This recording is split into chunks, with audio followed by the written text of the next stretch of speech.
फरमाइश तू पूरी नहीं कर सकता तो होर तू की करना घट्टा करना है। ਉਹ ਜਿੱਦਾਂ ਅੱਲਾ ਨੇ ਤੇਰੀ ਸੁਣੀ ਆ ਉਦਾਂ ਇਹਨਾਂ ਬਾਗ ਦੀ ਵੀ ਸੁਣੀ ਆ ਤੇ ਨਿੱਕੇ ਨਿੱਕੇ ਲੱਗੇ ਆ ਇਹ ਹੌਲੀ ਹੌਲੀ ਵੱਡੇ ਹੋਣਗੇ। ले सियापा मर गई मैं मां मर गई पाले नाल ते पुत्र दा नाम अग रख दिता। ਉਹ ਮੈਂ ਹੁਣ ਕੀ ਕਰਾਂ ਸਾਰੇ ਬੂਟੇ ਇਦਾਂ ਹੀ ਆ ਹਲੇ ਨਿੱਕੇ ਨਿੱਕੇ ਸ਼ੁਰੂ ਹੋਏ ਆ ਇਹਨਾਂ ਵੀ ਖੁਸ਼ਖਬਰੀ ਇੱਕ ਦੂਰੇ ਸੁਣਾਈ ਆ ਜਿੱਦਾਂ ਤੂੰ ਮੈਨੂੰ ਸੁਣਾਈ ਆ ਤੇ ਆ ਜਾ ਮੈਂ ਤੈਨੂੰ ਨਾ ਬਾਜ਼ਾਰੋਂ ਲਿਆ ਦੇਣਾ। ਇਹਦਾ ਮਤਲਬ ਹੈ ਮੇਰੀ ਹਸਰਤ ਹੀ ਰਹਿ ਜਾਏਗੀ ਅਮਰੂਦ ਖਾਣਾ ਹੈ ਮੈਂ। ਚਲ ਇੰਨਾ ਕੁ ਚੱਕ ਲਾ ਹਸਰਤ ਨਾਲ ਪੂਰੀ ਹੋਏ ਨਾ ਠੀਕ ਆ ਇੰਨਾ ਕੁ ਚੱਕ ਲਾ ਲੈ ਲਾ। चल आजा धनिया तोड़ के ना ते मैं तेन आज चटनी रगड़ के भी खवाना रोटी। अच्छा पुदीना भी तोड़ लेना।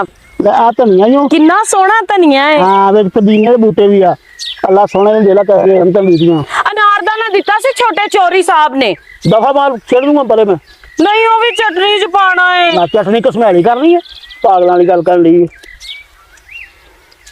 ले आ जा तेन मैं अपने हाथ ला